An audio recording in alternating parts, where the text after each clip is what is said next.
하 4장 1절부터 보시겠습니다.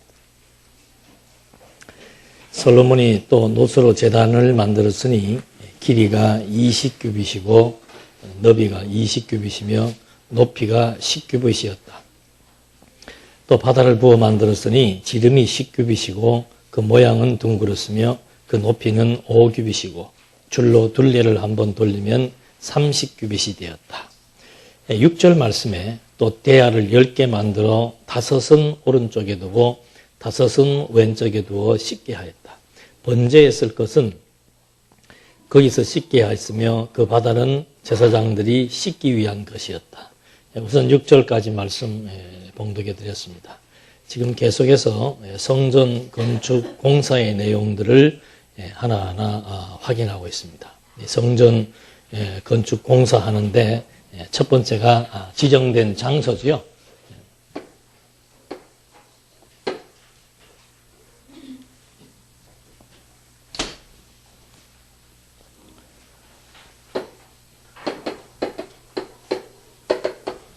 성전 건축 공사 준비는 이제 제사를 드리게 해서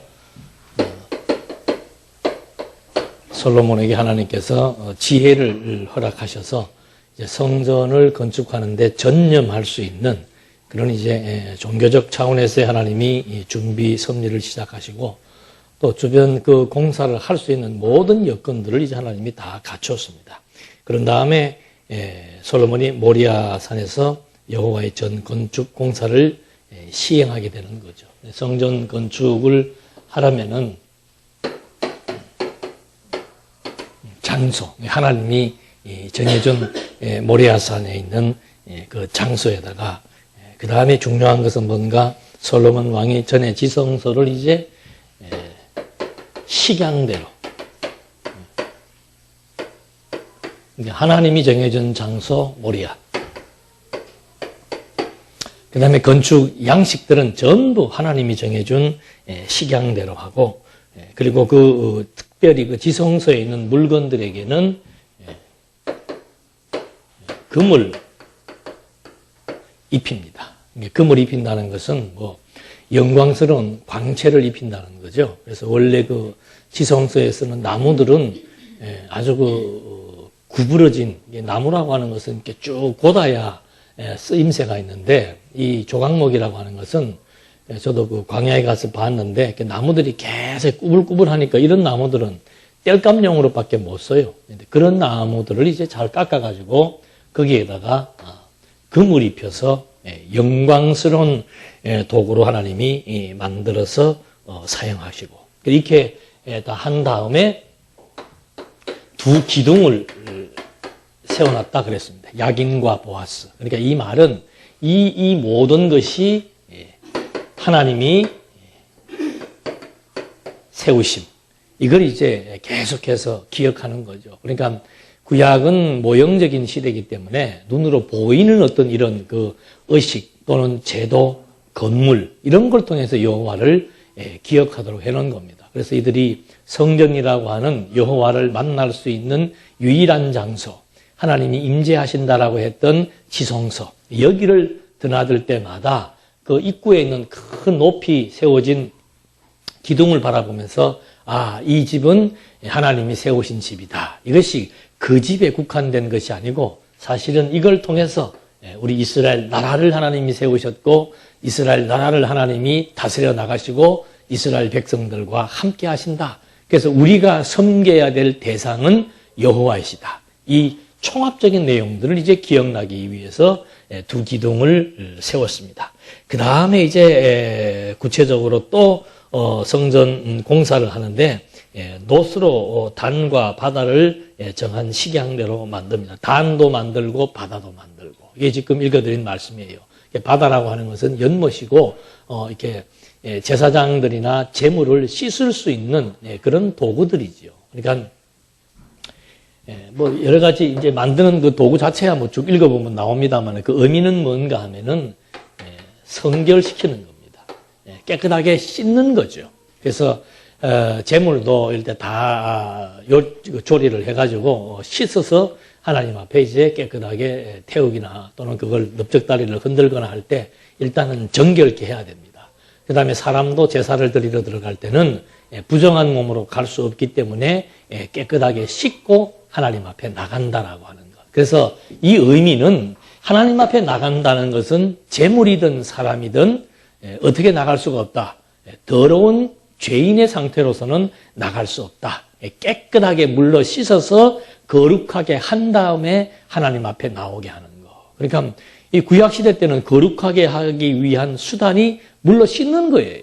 오늘날 거룩하게 하는 것은 물로 씻어서 되는 것이 아니고 뭐예요? 구약에는 물로 씻었다면은 지금은 뭐로 씻는 거예요? 그리스도의 피, 그리스도의 생기, 이 그리스도의 생명의 기운을 받음으로 우리의 이 더러운 죽어버린 우리의 영혼들이 다시 소생하게 되고 우리의 이 더러운 모든 죄의 몸을 하나님께서 의롭게 거룩하다고 선언해 주시는 이런 이제 하나의 구약적 수단이 큰 사람이 모욕할 수 있는 이런 모욕통 같은 걸 노수로 만들어 놓고 거기서 이제 모욕을 하는 거죠. 이게 이 제단이라고 하는 것이 참 여러분들께 한번 이제 뭐 요즘은 그림이 많이 나오니까 뭐 휴대폰으로도 스마트폰으로도 찾아볼 수 있습니다만은 이게 완전히 예술 작품이에요. 아무리 좋은 집도 뭐 모르지. 요즘은 좋은 집들 가면은 뭐 목욕탕을 어떻게 멋지게들 하는지 그런 거 노수로 이 물을 만들어 담아놓고서는 거기서 이제 몸을 씻는다라고 하는 거. 그래서 세례 요한이 세례를 베푸는 근거도 구약 시대 때는 전부 이렇게 거룩하게 하는 성결 의식이 물로 씻는 거였습니다. 그래서 마지막 율법의 마지막 주자였던 세례 요한이 와서 요단강에서 백성들을 전부 물속에 잠그어 가지고 물속에서 씻게 해서 거룩한 성결의 구약적 의식을 이제 마지막으로 마치면서 세례 요한이 계속해서 하는 말이 그거죠. 나는 물로 어떻게 해요? 너희를 세례로 준다. 물로 너희를 씻기지만 내 뒤에 오시는 이는 무엇으로? 성령으로 씻긴다 이 말이죠. 성령으로 씻긴다는 것은 바로 성령께서 그리스도의 진리의 말씀으로 우리의 죽은 영혼을 다시 살리시고 거듭나고 중생시켜서 새로운 사람으로 이제 거듭나게 만들 것에 대한 의식에 대한 근거가 저렇게 노스로 단과 바다라고 하는 큰 이렇게 모욕할 수 있는 그런 공간들을 만들어서 직경이 4.5m 그러니까 뭐 여기서 이 정도는 되겠죠. 지름이 그 정도라니까 이렇게 둥글게 해서 만들어서 모욕을 시키는 겁니다. 그 다음에 이제 솔로몬이 금으로 등대열을 정해진 식양대로 만듭니다. 7절에 보니까 금으로 등잔대 10개를 규격대로 만들어 성전 안에 두었으니 5은 오른쪽에 5은 왼쪽에 두었다. 그러니까 들어가서 이 제단이 있고 그 다음에 이제 씻는 곳이 있죠. 씻는 것이 있고 여기에 이제 성소, 지성소 해가지고 들어가서 제일 먼저 이건 상식이죠. 들어가면 불부터 켜야 됩니다. 똑같은 거죠. 여기에 이제 촛대를 5개, 2개를 이렇게 그룹으로 만들어서 그 한번 그 뭐 사실인지는 뭐 아직 확인 안 됐습니다만은 이때 만들었던 이런 모든 성전의 기명들이 이디오피아에 있다. 뭐 이런 얘기들도 있어요. 그때 아마 뭐 어떻게 된 건지 모르지만 하여튼 어떤 사람은 예루살렘 지하실에 있다. 뭐 그러기도 하고 언젠가는 이게 아마 나올 거예요. 없어지지 않았으면은. 근데 제일 먼저 들어가서 하는 것이 이제 불을 밝힌다는 거. 이게 밝힌다는 것은 이 안이 햇빛 하나 안 들어옵니다. 완벽하게 삼겹의 천은과 가죽으로 완전히 이 공간을 덮어버린 거예요. 우리는 이 카팅이라고 하는 것이 있으면 밖에서 빛이 들어옵니다만 이거 자체를 그냥 완전히 세겹대는 가죽으로 이렇게 다 덮어버렸기 때문에 완전히 깜깜하죠. 하나도 볼 수가 없습니다. 그래서 여기 들어가서만 제일 먼저 해야 되는 것이 등불을 밝히게 되면은 이 안이 환하게 드러나게 되죠. 그래서 예수님께서 어둠 가운데 빛으로 오셔서 그 빛에 의해서 어둠을 다 드러나게 해가지고 심판하실 그런 빛 대신 그리스도에 대한 예표로서의 모형과 그림자지요. 그래서 이 성전은 전부 그리스도의 성전에 대한 하나의 예표로서의 모형과 그림자입니다. 그래서 예수님이 빛 가운데 오신 것도 결국은 심판주로 온 겁니다. 어둠 가운데 빛을 드러내어서 그 어둠이 다 빛 앞에 하나도 감추임이 없이 드러나게 해서 마지막 최종적인 심판을 하게 되는 거죠. 그래서 이 등대를 이제 식양대로 만드는 것이 나오고, 그럼 계속해서 이거예요. 모든 그 성전의 기명들을 만드는 형식은 전부 하나님의 설계대로 만든다는 것. 장소도 하나님이 지정된 장소, 만드는 그 모든 방법도 하나님의 식양대로 만든다는 것.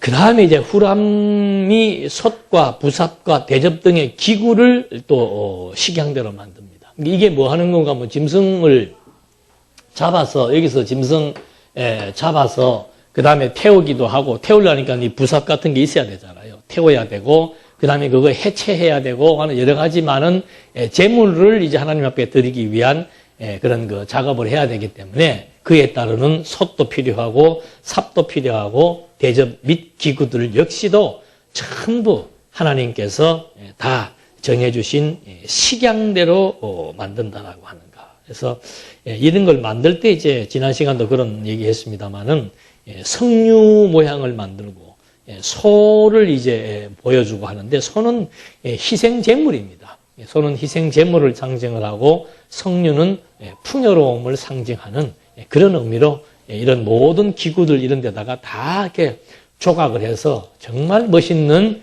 그런 하나의 작품이죠. 예술 작품처럼 그렇게 만들어서 여호와를 섬기는 데 필요한 도구들을 이렇게 아름답게 만듭니다. 그런 다음에 19절 22절에 보면 19절 한번 볼까요? 솔로몬이 또 하나님의 전에 있는 모든 기구들을 만들었는데 곧 금제단과 빵 차림상들과 내전 앞에서 규례대로 불을 켤 순금 등잔대와 등잔들과 순금으로 된 꽃장식과 등잔과 부젓가락과 순금으로 만든 부집개와 대접과 숟가락과 불 옮기는 그릇과 전의 문 곧 지성소의 안쪽 문과 성전의 문이었다. 이 문들에도 금을 입혔다. 그러니까 여러분 금 요만한 금에도 돈이 얼마예요? 근데 이건 이 성전 주변 들어가는 문에다가도 금으로 발라놓고 들어가는 모든 기구들을 다 금으로 해놓고 괴짝 같은 거는 또 금을 잘 펴서 이렇게 위에다가 다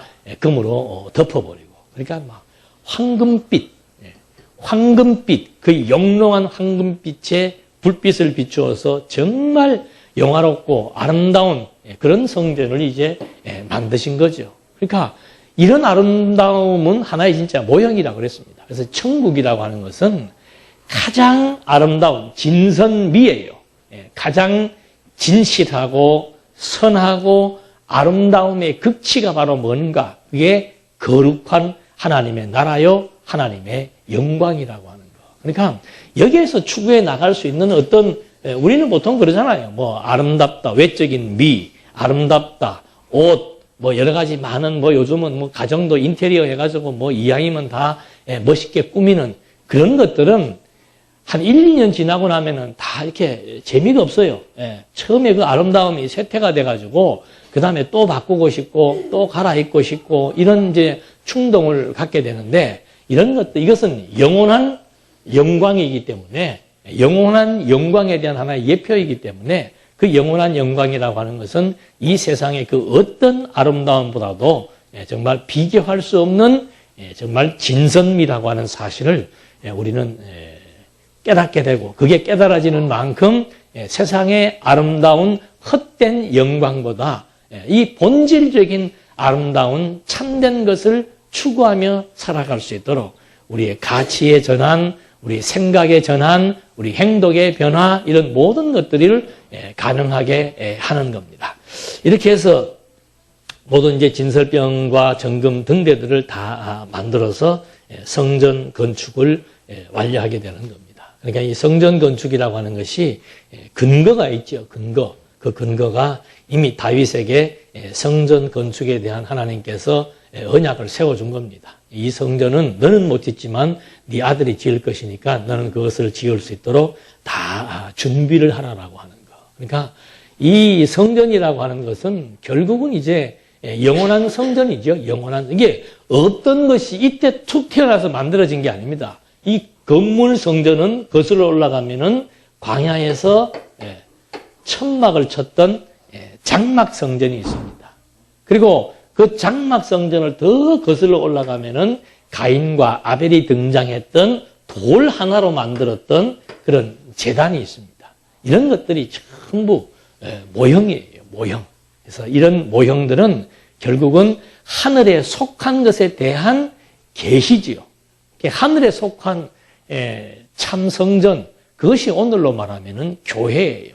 창세전부터 그리스도를 통해서 만드셨던 하늘에 속한 신령한 복, 그거에 대한 모형이 이것이죠. 그래서 이걸 이제 그리스도께서 다 헐어버리고, 보이는 건물 성전 헐어라. 내가 3일 만에 다시 짓겠다. 그러니까 이런 것들은 전부 건축 자재지요. 나무나 놋이나 쇠나 금이나 이런 어떤 물질을 가지고 지었기 때문에 이 건물 자체에는 무엇이 없습니까?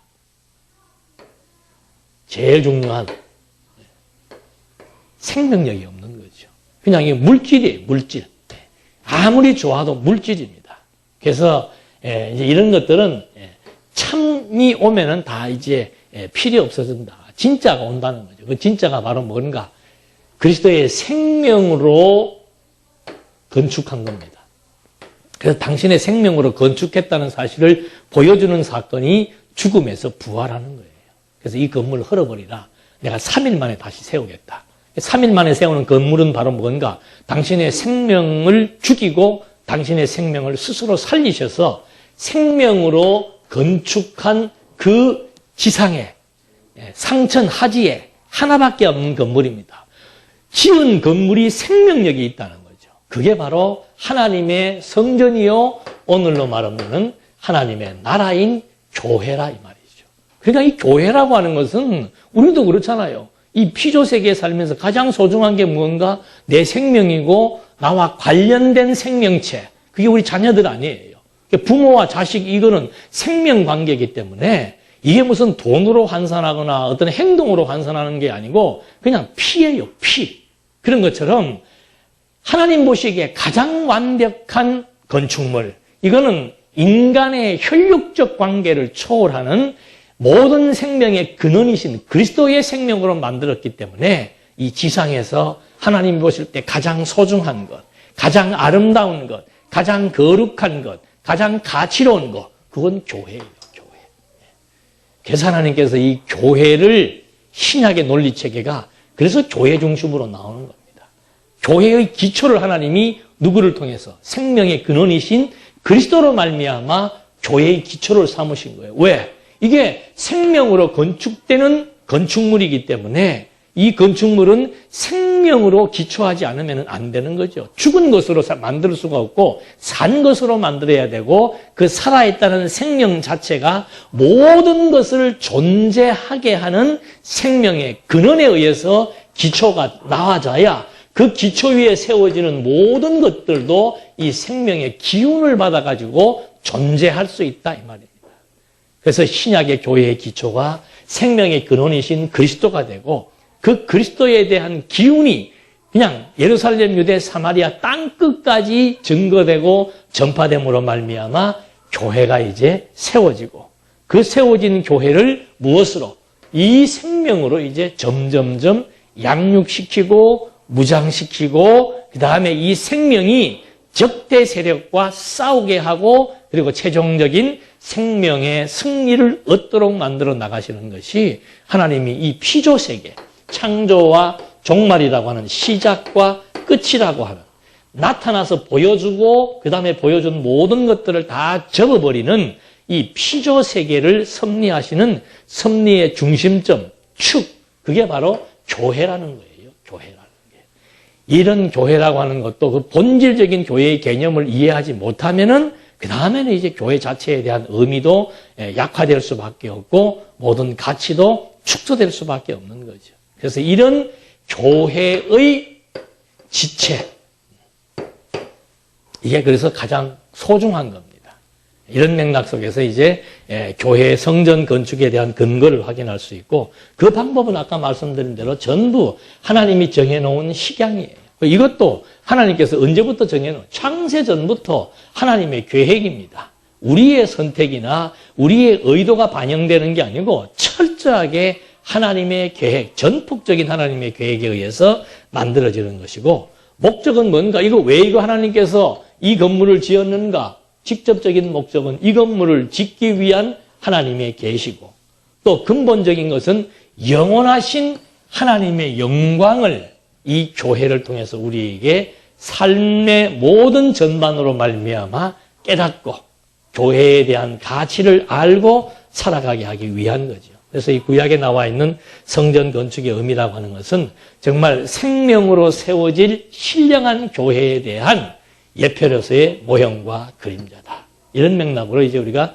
정리를 한 겁니다. 이렇게 하나님의 성전 건축 공사가 하나님의 정해놓으신 설계 도면과 정해진 장소와 이런 모든 것 하나하나가 다 하나님의 뜻에 대한 성취의 결과로 만들어지고 나니까 그 다음 나오는 게 뭐예요? 5장에서 6장이 찬송과 기도가 나오는 거죠.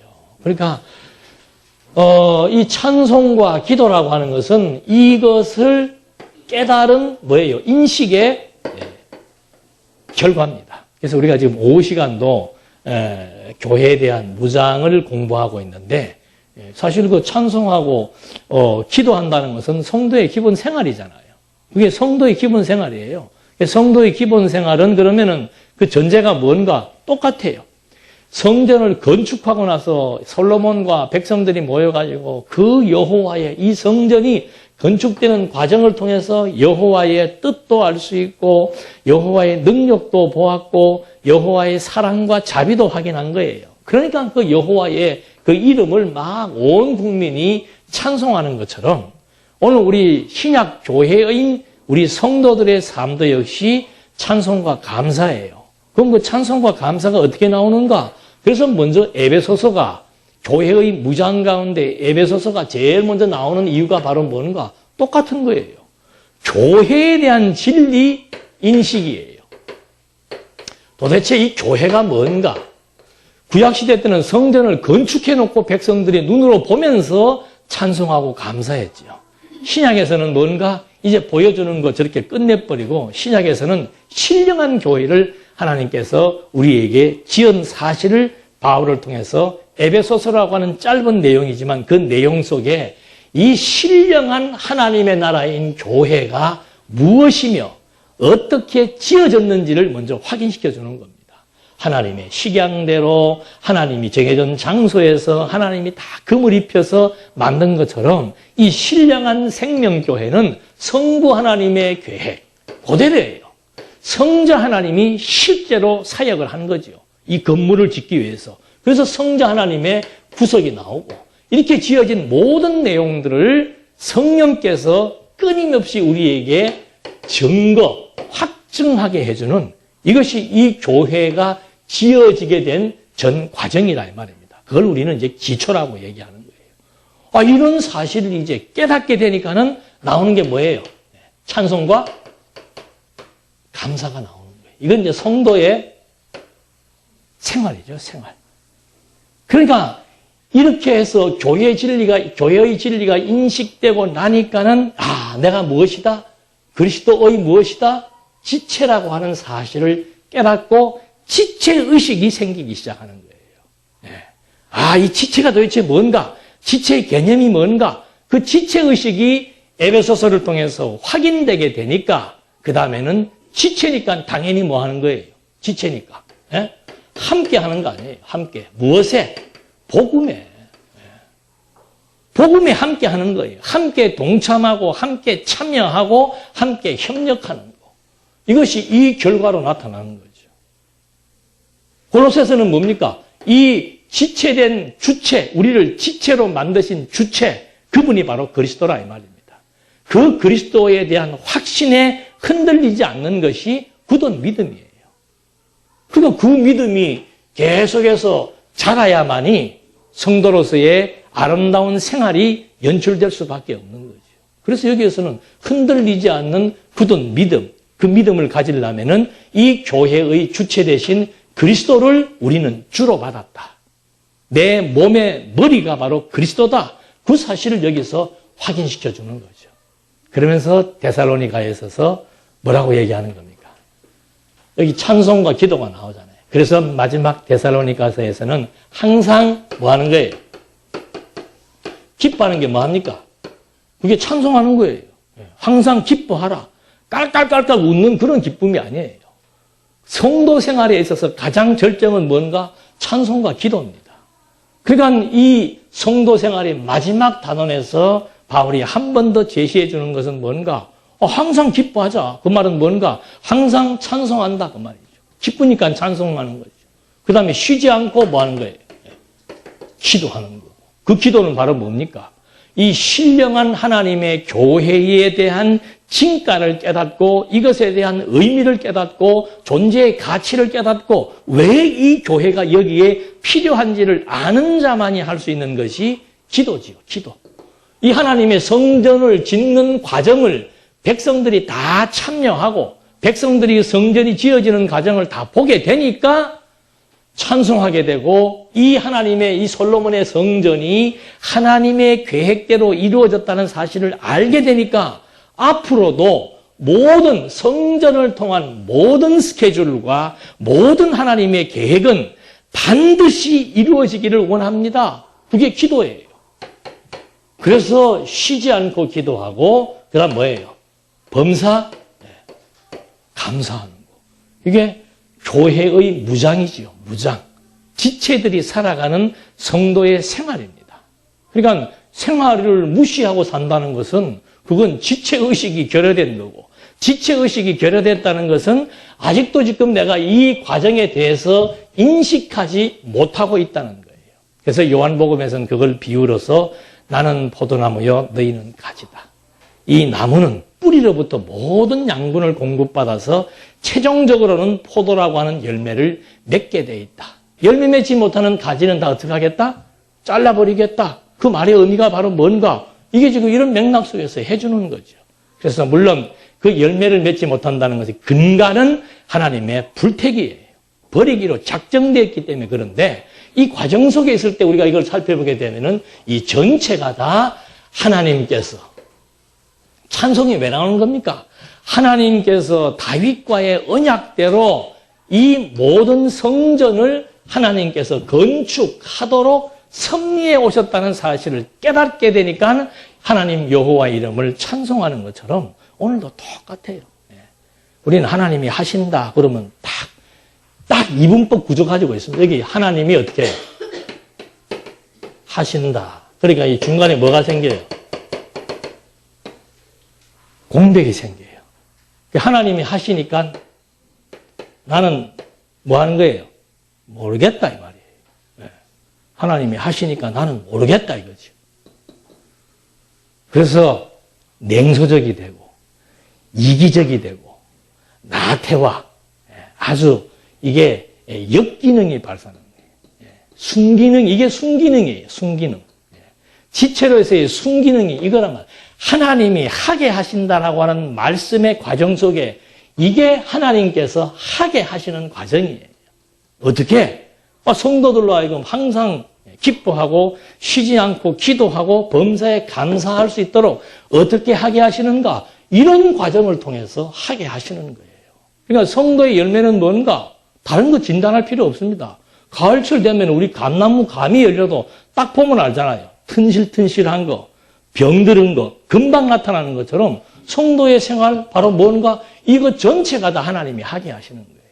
그러니까 순기능적인 지체의 순기능은 바로 뭔가? 하나님이 하신다. 어떻게? 이 과정을 아주 면밀하고 치밀하고 세밀하게 이해해서 이것들에 대한 가치를 깨닫고 이쪽으로 살아가도록 하나님이 섭리해 나가시는 거고 똑같이 하나님이 하게 하신다는 말을 써도 하나님이 하셔야 하지. 그 말 자체는 맞아요. 그런데 하나님이 어떻게 하게 하시는가? 이렇게 하게 하신다는 사실을 잊어버리는 거죠. 하나님께서 성전을 건축하시는데 어떻게 해요? 하나님께서 솔로몬에게 지혜를 주셔서 하게 하시고, 하나님께서 식양을 다 설계도면을 주어서 하나님이 그것대로 하게 하시고, 하나님이 금을 입히게 해서 그것대로 하게 하시는 것. 그래서 이 하게 하신다는 말의 의미는 하나님이 하신다, 나는 모르겠다, 그게 아니에요. 이건 완전히 역기능이고 잘못된 인식의 결과지요. 그러니까 그다음부터는 할 게 없는 거예요. 할 게. 내 스스로가 이중적인 장치를 가지고 하나님의 선한 뜻이 무엇일까 하고 생각을 해야 되는데, 여기서부터는 전부 나의 뭐만 생각한다 그랬어요. 평안만. 이건 육체의 소욕이에요. 육체의 소욕. 아니, 일하는 거 누가 좋겠습니까? 땀 흘리고 일한다는 것은 육체 자체는 힘들고 고통스러운 거죠. 그러나 그 육체를 움직이는 정신세계가 어떤 가치를 가지고 있고 어떤 의미를 부여하며 사느냐에 따라서 육체의 희생을 그대로 반영시켜 나가는 겁니다. 아니, 희생하지 않고 봉사하지 않고 수고하지 않고 내가 존재할 수 있다라고 하는 것은 그건 없는 건 아닌 거예요. 하나님 모르는 사람들은 육체를 전부 자기 유익을 위해 살잖아요. 마음이 편하다는 것은 이것이 육체의 소욕대로 되기 위한 출발이냐, 이쪽으로 가기 위한 출발이냐, 그건 열매 보면 다 판단되는 거죠. 그래서 이 하나님이 하게 하신다는 그 말의 개념 속에 과정이 부실해져 버리거나 이걸 파편적으로 명제만 이해하게 되면은 결국은 정반대의 역기능으로 떨어져 가지고 굉장히 이기적이 돼 버립니다. 그래도 말씀을 제대로 공부하게 되면 이거 완전히 이건 이기적이 함께 하는 거는 이기적이 아니고 이타주의예요. 나의 희생과 수고와 손해와 고생과 고통을 감내하면서 진리와 함께 하게 되어 있는데, 이게 말씀 잘못 들으면은 그다음부터는 내가 하기 싫은 거는 그 내가라고 하는 것은 육체의 소욕이죠. 피곤하고 수고하고 번거롭고 내가 손해날 것 같고 이런 거에 대해서는 전부 슬슬 피해버리는, 그래서 완전히 냉소적, 개인적, 이기적, 무사안일, 이건 뭐 완전히 잘못된 신앙이죠. 이걸 합리화시키기 위해서 하나님이 하게 하셔야지. 이건 하나님이 지금 안 쓰신다고 얘기해요. 이거는 안 쓰시는 거예요. 그래서 신앙이라고 하는 것은 사람의 생태하고 똑같습니다. 아기들이 태어나면 움직이게 돼 있고 먹게 돼 있어요. 그래야 자라지 않습니까? 그래서 이 성전, 구약의 성전이라고 하는 것을 이렇게 호화롭게 아름답게 만든 것은 기독교 구약의 종교가 절대 최고다, 이걸 가지고 보여주려고 하는 것이 아니고 그 담겨진 의미, 왜 이렇게 아름답게 만들었는가, 이건 바로 지상에 하나밖에 없는 생명으로 건축된 생명성전에 대한 진정한 가치, 이걸 깨닫게 했을 때 우리들에게는 가치 부여되는 만큼 내 삶의 목표와 방향이 설정되고, 목표와 방향이 설정되어서 그게 동기부여가 되는 거예요. 그래서 열심히 하나님의 선한 일을 위해서, 사도 바울 같은 경우는 뭐 매를 맞아도 그렇고 굶어도 그렇고 누가 방해를 해도 그렇고 모함을 해도 그렇고 내 기분과 상관없는 거예요. 환경과 상관없이 하나님의 이 선한 일을 위해서 선한 싸움을 다 싸우며 믿음을 지키면서 일생을 이렇게 한 가지 방향으로 나갈 수 있도록 만들어 나간 그 힘, 바로 이스라엘 백성들이 보이는 모형적인 건물을 성전 건축하고 찬송하고 감사했던 것과 똑같은 맥락 속에서 해석될 수 있다고 생각이 드는 거죠. 그래서 이제 5장 1절로 10절 말씀에서는 이제 그 만들어 놓은 성전에 대한 모든 것들을 다 정돈하는 내용이 나옵니다. 그러니까 솔로몬이 5장 1절에 여호와의 전을 위하여 만드는 모든 일을 마치고 그의 아버지 다윗이 바친 은과 금과 모든 기구를 가져다가 하나님의 전 창고에 두었다. 이렇게 하면서 모든 것, 이제 궤를 메고 뭐 운반하고 전부 제자리에 다 이렇게 자리매김하는 거죠. 이것이 이제 교회의 성전을 건축하고 정돈하는 내용입니다. 그러니까 하나님의 교회도 똑같아요. 정돈이에요. 정돈. 질서, 정돈. 하나님이 우리 각자에게 다 달란트를 다 주었습니다. 재능을 다 주었고 내 포지션이 다 있고 내 할 일이 다 있어요. 할 일 없는 사람은 없습니다. 다 내 할 일이 있고 내 포지션이, 그걸 스스로가 찾는 거죠. 어떻게 찾는가? 이 가치를 아는 겁니다. 교회의 진리에 대한 인식, 이것은 창세기부터 계시록까지 다 설명되고 있는 거죠. 이스라엘 백성들이 솔로몬을 통해서 성전을 건축하는 과정 속에서 여기에 다 자기들이 모든 각자에 주어진 재능을 따라서 여기에 동원되어 가지고 성전을 건축하는 일에 온 백성들이 다 함께 동참했던 것과 똑같이 하나님의 교회라고 하는 것도 뭐 우리 신체 중에서 불필요한 게 하나도 없습니다. 어느 것 하나라도 없으면은 그 기능에 대해서 굉장히 어려움이 생기고 이쪽에 있는 편도선 하나 떼놓게 되면은 이쪽 것이 2배 일을 해야 되는 거예요. 그래서 우리의 몸이라고 하는 것은 균형이 있고 모든 신체가 질서 있게 움직여 나갑니다. 그걸 바란스라고 그러죠. 그게 조화입니다. 이것처럼 하나님의 교회도 똑같은 거예요. 하나님께서 다 각자에게 주어진 은사가 있고 재능이 있고 각자에게 맡겨진 위치가 있고 신분이 있고 해야 될 일들을 하나님이 지금 다 정해놓으신 대로 이 가치를 깨닫게 해서 살며 기동하며 움직이도록 해서 섭리해 나가시는 거. 이렇게 하니까 11절과 14절 한번 볼까요? 참석한 모든 제사장들은 반열과 상관없이 이미 스스로 거룩하게 하고 있었으니 그 제사장들이 성소에서 나올 때 노래하는 레위 사람 곧 아삽과 헤만과 여두둔과 그들의 아들들과 형제들이 모두 가는데 옷을 입고 심벌주와 비파와 수금을 들고 제단의 동편에 서 있었으며 나팔 부는 제사장이 120명도 그들과 함께 서 있었다 하면서 14절 그 구름 때문에 그렇게 찬양을 할 때 계속 읽어보십시다. 13절 나팔 부는 자들과 노래하는 자들이 일어나 일제히 한 목소리를 내어 여호와께 찬양과 감사를 돌리면서 나팔과 심벌주와 모든 악기들과 함께 소리를 높여 여호와를 찬양하기를 주님은 선하시며 주님의 인애하심이 영원하시다 하였다. 그때 그전 곧 여호와의 전에 구름이 가득 찼으므로 그 구름 때문에 제사장들이 서서 섬길 수가 없었으니 이처럼 여호와의 영광이 하나님의 전에 가득하였다.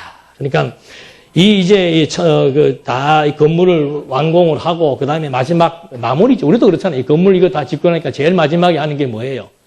청소하는 거 아닙니까? 깨끗하게 청소하고 마지막 마무리 딱 해서 다 해놓고 나서는 이제 우리가 11월 11일 날 했나? 10월 며칠을 했나? 깨끗하게 와서 우리가 입당 예배 드렸던 것처럼 이 건물 성전은 그런 형식이에요. 다 그렇게 건물 지어놓고는 이제 청소하고 정돈하고 해서 다 모여서 이제 노래하는 레위 사람들이 여호와를 찬송하며 먼저 감사를 드리는 거죠. 그러니까 구약에서 이 성가대는 굉장히 중요한 위치가 있는 겁니다. 왜? 하나님이 제일 좋아하시는 게 뭐예요?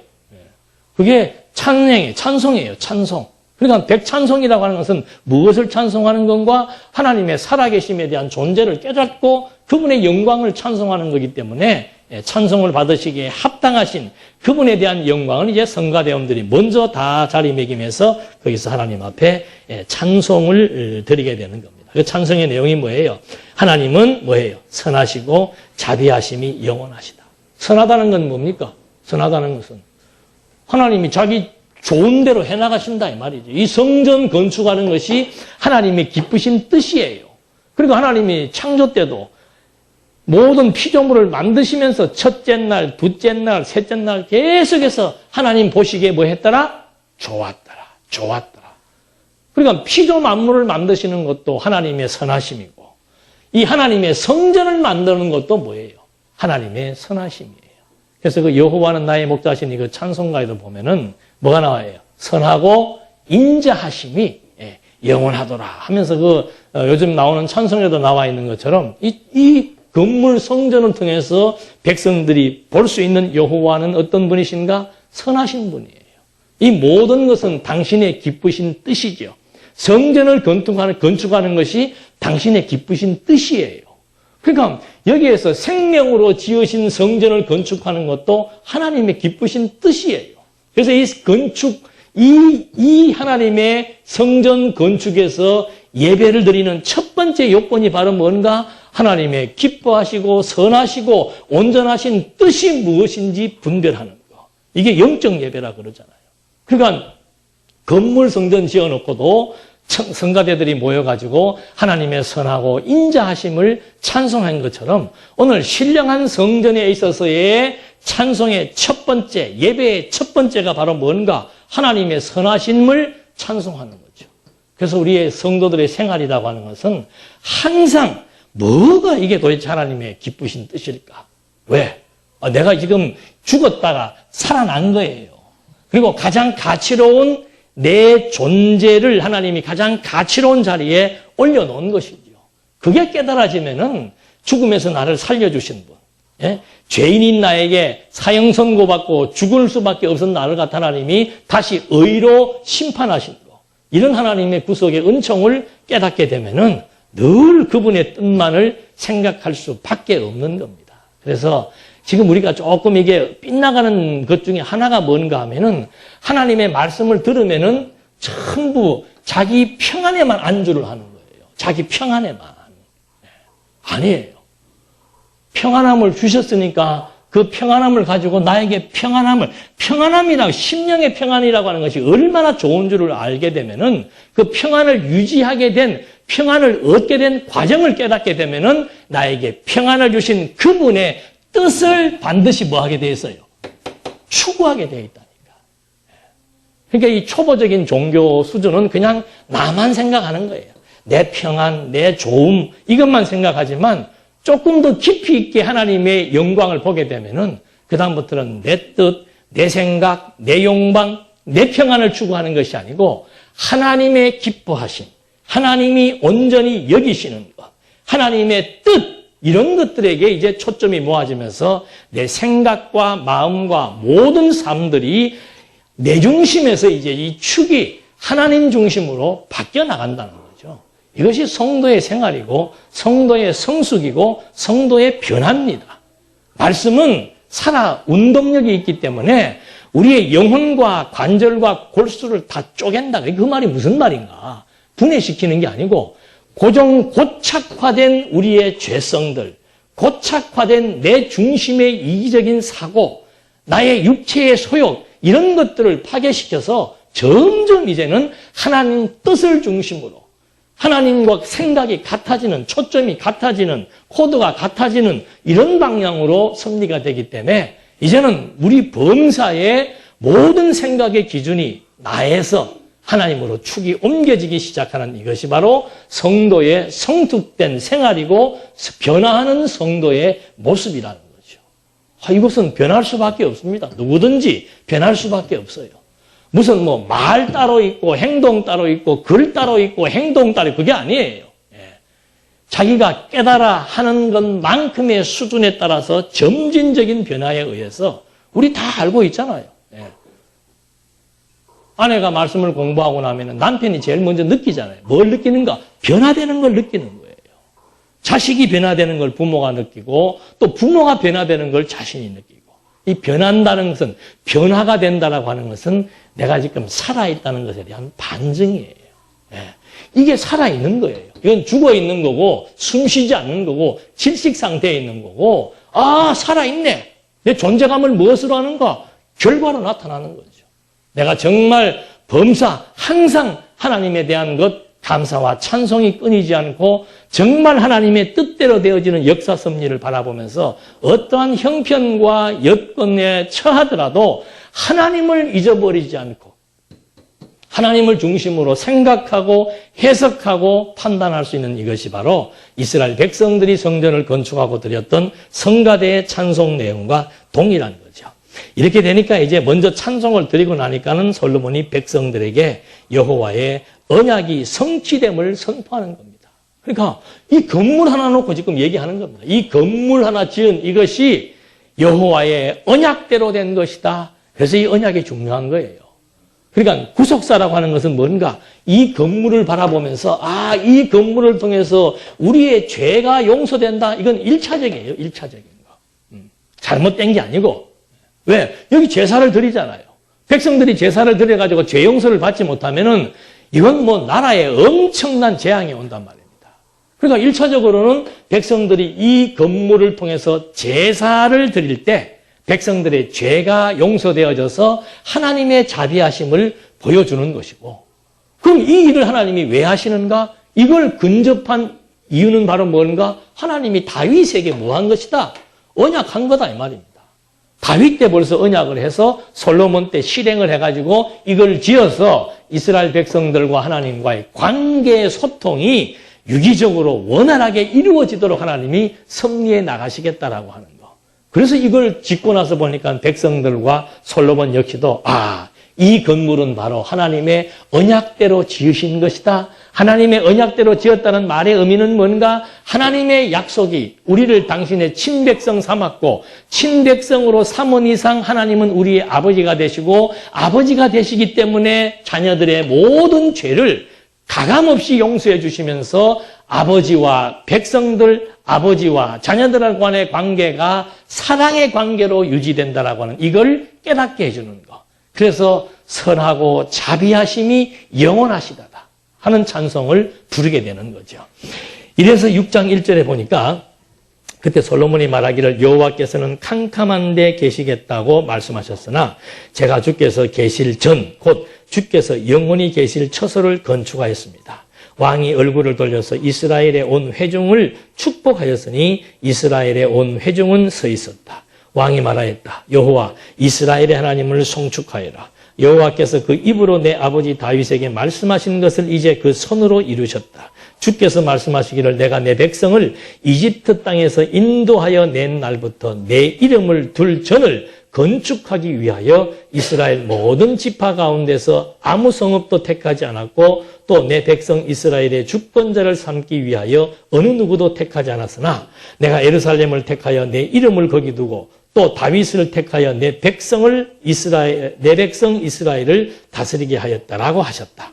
내 아버지 다윗이 여호와 이스라엘의 하나님의 이름을 위하여 전을 건축할 마음이 있었으나 여호와께서 내 아버지 다윗에게 말씀하시기를 내가 내 이름을 위하여 전을 건축할 마음이 있으니 그와 같은 마음을 가지고 있는 것은 좋으나 내가 그 전을 건축하지는 못할 것이요 내 허리에서 날 내 아들 그가 내 이름을 위하여 그 전을 건축할 것이다라고 하였다. 이제 여호와께서 말씀하신 대로 이루셨으니 여호와께서 말씀하신 대로 내 아버지 다윗의 뒤를 이어 이스라엘의 왕위에 앉고 여호와의 이스라엘 하나님의 이름을 위하여 전을 건축하였고 또 여호와께서 이스라엘 자손과 맺으신 언약이 담긴 궤를 이곳에 두었다. 그러니까 이 성전을 건축하고 나서 그 의미를 지금 솔로몬이 백성들에게 얘기해 주는 거죠. 첫째는 역사적인 의미예요. 우리가 과거에 애굽에 종살이 했다 이 말입니다. 애굽에 종살이 하고 있었는데 하나님께서 10조와의 언약대로 우리를 애굽에서 인도해 내었고 애굽에서 인도해 내시고부터 지금까지 하나님의 이 호화롭고 영광스러운 건축물이 없었기 때문에 하나님은 어떻게 해요? 어두운 데 계셨다. 그런데 그것뿐만 아니고 하나님께서는 어떤 장소도 지정하지 않았고 이전을 건축할 대상도 하나님은 지명하지 않았다. 그런데 하나님께서 이제 성전을 건축할 예루살렘 도시를 지명을 했고 성전을 건축할 수 있는 솔로몬의 아비 다윗을 하나님이 지명했다. 이게 전부 하나님의 일방적인 하나님의 역사예요. 그러면서 이전을 왜 건축하는가? 무엇을 두기 위해서? 하나님의 이름을 두기 위해서. 그래서 하나님의 섭리는 시편에도 그게 많이 나오지요. 여호와의 이름을 위하여 내가 이스라엘 역사를 주도해 왔고 여호와의 이름을 위하여 창조로부터 종말에 이르기까지 여호와라고 하는 그 이름, 언약을 반드시 성취하시는 믿을 만한 이름, 그걸 지금 우리에게 가르쳐주는 거죠. 이름이 뭐야? 아무개입니다. 그건 의미가 없는 거예요. 그 아무개가 살아왔던 개인의 인생사를 통해서 그 아무개가 어떤 사람인지를 평가할 수 있는 것처럼. 그래서 우리는 똑같은 이름이라도 김구 선생, 그러면 벌써 평가가 달라지는 거죠. 조만식 선생, 달라지는 겁니다. 왜? 그 사람은 그 이름 자체가 좋고 나쁘다는 게 아니고 그 사람의 이름을 두고 살아왔던 그 사람의 인생사를 통해서 그 사람을 평가할 수 있는 것처럼 이름이라고 하는 것은 뭔가 그 개인을 나타내는 표시이기도 하지만 그 인생 전체를 가늠하고 평가해 줄 수 있는 세 글자, 두 글자라 이 말이에요. 그러니까 하나님께서도 당신이 가장 중요한 것은 뭔가? 당신의 이름이에요. 당신의 그 이름대로 내가 정말 존귀한 자라고 하는 사실, 영광의 본체라고 하는 사실을 드러내기 위해서 이 성전을 건축해서, 이 이름은 언약 아니에요, 언약. 예? 언약을 반드시 성취하시는 그 의미가 담겨져 있기 때문에 성전을 건축해서 이 성전 속에서 이루어지는 제사행위, 이건 아무나 용서해 주는 게 아닙니다. 자기 백성들만 용서해 주는 거예요. 예. 당신이 용서해 주기로 작정한 그 대상들에게 있어서 끊임없는 자비를 베푸셔서 그 당신의 이름에 걸맞는 역사를 하기 위한 수단이 바로 뭔가? 그게 성전이었다 이 말입니다. 성전. 그래서 예수님도 기도할 때마다 뭐 해라? 예. 누구의 이름으로? 예수 그리스도의 이름으로 기도합니다. 그 말은 뭔가? 이름 자체를 되뇌이는 것이 아니고 기억하라 이 말입니다. 예수가 어째서 그리스도인지를 기억해야 되고 예수가 그리스도라는 그 이름에 담겨져 있는 의미를 깨닫고 그분의 영광, 그분의 가치, 그걸 알고 그분을 존중하고 송축해 나가도록 섭리해 나가시는, 이것이 바로 지금 여기에 나와 있는 찬송에 대한 결과로 나타나 있는 그 의미를 지금 여기서 솔로몬이 회중에게 말을 해준 겁니다. 그래서 결론은 바로 뭔가? 여호와의 이름대로 모든 역사를 이루었고 또 11절 여호와께서 이스라엘 자손과 맺으신 언약이 담긴 궤를 이곳에 두었다. 그러니까 언약이 담긴 궤를 여기에 두었다는 말은 곧 뭐예요? 하나님이 이 언약을 통해서 하나님의 이름을 기억하게 하고 하나님의 이름을 기억함으로 말미암아 하나님의 존재와 속성을 깨닫고 그 하나님을 중심으로 생각하고 판단하고 존중하며 감사하며 찬송하며 살아가는 이스라엘 백성들의 삶이 전부 여호와의 이름을 두신 성전을 통해서 섭리되어진다라고 하는 거. 그래서 오늘 우리의 삶의 중심도 바로 교회예요, 교회. 그리스도의 생명을 얻은 이 교회를 통해서 하나님의 이름이 우리들에게 그대로 드러나지고 그 이름을 볼 때마다 찬송과 감사를 하게 된다라고 하는 거. 그렇게 하신 다음에 이제 몇 절이에요? 12절. 여호와의 언약이 성취됨을 선포해주고 그 다음에 아비 다윗에게 언약하신 말씀을 이루실 것을 기도드리는 내용이 나오죠. 그러니까 여호와의 이름 다 확인했습니다. 그 다음에 그 이름을 걸고 솔로몬과 다윗에게 하신 하나님의 언약이 있지요. 그게 기도예요. 여호와의 이름을 걸고 다윗과 솔로몬에게 세우신 그 언약이 있는데 12절 한번 보시겠습니다. 솔로몬이 여호와의 제단 앞에서 이스라엘 회중과 마주서서 그의 양손을 폈다. 솔로몬이 노스로 대야를 만들어 뜰 가운데 놓았는데 길이가 5규빗이고 너비가 5규빗이며 높이가 3규빗이었다. 그가 그 위에 서서 이스라엘의 온 회중을 마주보고 무릎을 꿇고 하늘을 향하여 그의 양손을 펴고 말하였다. 그러니까 성전 앞에 나와가지고 온 회중을 나와서 어떻게 한 거예요? 손을 핀 거죠. 손을 폈다는 건 뭐예요, 이게? 우리 절에서도 절할, 옛날에는 그래 안 하더만, 요새는 보면 절할 때 꼭 대고 요라더만. 이거 뭘 달라 그러는 건지. 지금, 근데 솔로몬이 손을 핀 거는 뭡니까? 내가 한 것이 있다, 없다. 아무것도 내 것이 없다는 거죠. 여호와에 대한 온전한 찬양을 의미하는 겁니다. 그래서 백성들 앞에 서갖고 손을 피면서 여호와를 이제 찬송을 하면서 마주보고 양손을 펴면서 14절 여호와 이스라엘의 하나님이시여 하늘과 땅에 주님과 같은 신이 없습니다. 주님께서는 주님 앞에서 마음을 당해 행하시는 주님의 종들에게 언약을 지키시고 인애를 베푸십니다. 주께서 주님의 종 제 아버지 다윗에게 말씀하신 것을 지키셨으며 주님의 입으로 말씀하시고 주님의 손으로 이루신 것이 오늘과 같습니다. 여호와 이스라엘 하나님이시여 이제 주께서 주님의 종 제 아버지 다윗에게 말씀하시기를 내가 내 앞에서 행한 것 같이 내 자손이 그들의 길을 지켜서 내 율법대로 행하기만 하면 이스라엘의 왕위에 앉을 사람이 내 앞에서 끊어지지 않을 것이다 하신 약속을 지키소서. 그러므로 여호와 이스라엘의 하나님이시여 이제 주께서 주님의 종 다윗에게 하신 말씀을 확증하소서. 그러니까 이제 솔로몬이 남은 기도는 뭔가 하면 다짐하는 거예요, 다짐. 하나님의 이름이 뭐예요? 이름의 의미가 언약대로 성취하는 거 아닙니까? 그러니까 이 건물도 하나님의 이름을 걸고 하나님의 언약대로 완벽하게 지금 다 이루어졌습니다. 우리는 하나님을 존중합니다. 그리고 하나님을 믿습니다. 여러분, 이 세상에서도 그렇죠? 그 사람을 믿고 못 믿고는 뭐로 판가름하는 거예요? 약속 잘 지키고 못 지키고예요. 말을 잘하고 뭐 다 필요 없습니다. 그 사람의 신용도라고 하는 것은 약속 지키는 거예요. 약속 지키는 거. 돈 약속을 지키든 시간 약속을 지키든 무슨 약속을 지키든지 간에 약속을 지켜야 믿음이 가고 신뢰감이 가는 거죠. 그러니까 하나님을 믿어라. 어떻게 믿는가? 여호와의 이름을 믿어라. 어떻게 믿는가? 창조 때부터 지금까지 모든 역사가 하나님이 언약대로 이루신 거예요. 당신이 말씀하신 약속을 하나도 어김없이 뭐 아무리 막강한 나라가 방해를 하든 자기 백성들이 배반을 하든 뭐 상관없습니다.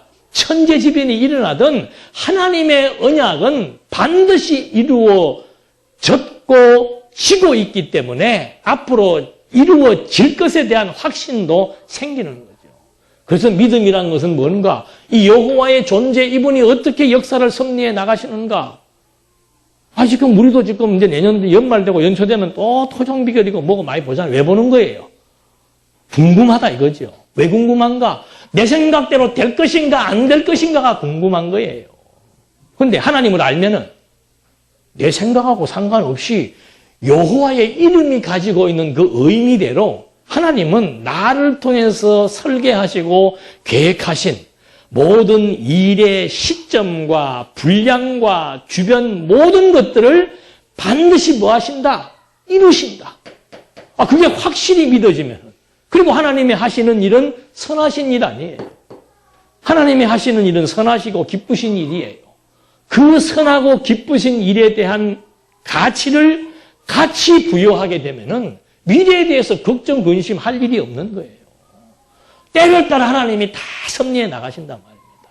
왜 미래가 불안한가? 왜 점을 치는가? 미래가 불안한 거예요. 왜 불안한가? 내 생각대로 돼야 될 텐데. 왜 지금 내가 근심하고 걱정하는가? 뭔가가 지금 내가 생각하는 좋은 방향, 내가 생각하는 좋은 방향대로 안 되니까 걱정되고 분심되고 불안하고 초조하고. 내가 출생하면서부터 사망에 이르는 전 역사가 하나님의 이름을 걸고 하나님의 뜻대로 하나님의 기쁘심을 따라서 되어지는 일이 분명하다고 깨달아 믿어지는 만큼 우리는 주어지는 일상 속에서 불평함, 원망, 짜증, 근심, 두려움, 초조, 이거는 완전히 불신앙의 요소죠. 하나님의 이름을 믿지 못하겠다는 반증이에요. 이름이 믿어지는 만큼 정말 찬송하고 감사할 수밖에 없기 때문에 바울이 데살로니가 교회 성도들을 향해서도 항상 기뻐하자. 쉬지 말고 기도하고. 왜? 내 일생이 하나님의 이름대로 되게 돼 있음을 아니까.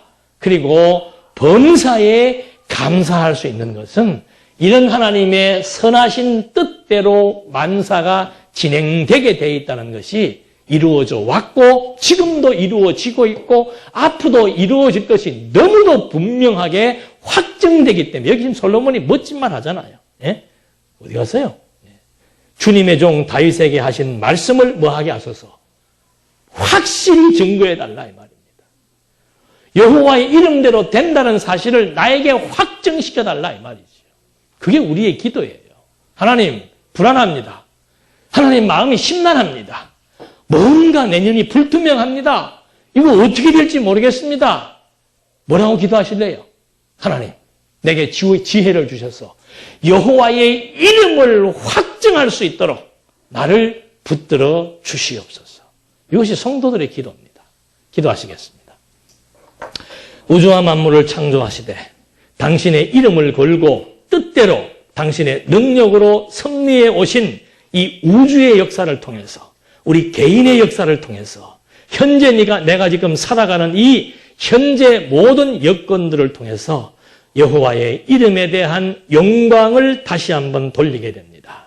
혹시라도 불안한, 혹시라도 의심 가는 분들 계시다면은 여호와의 이름에 대한 확증을 갖게 해 주어서 어떤 환경과 여건 속에서도 두려워하거나 놀라지 않게 해주시고 정말 우리 심령에 진정한 평안을 통한 감사와 찬송이 어우러 주니면서 정말 선한 일을 위하여 최선을 다하며 살아갈 수 있는 아름답고 고귀한 삶으로 우리 모두를 주장해 주시옵소서.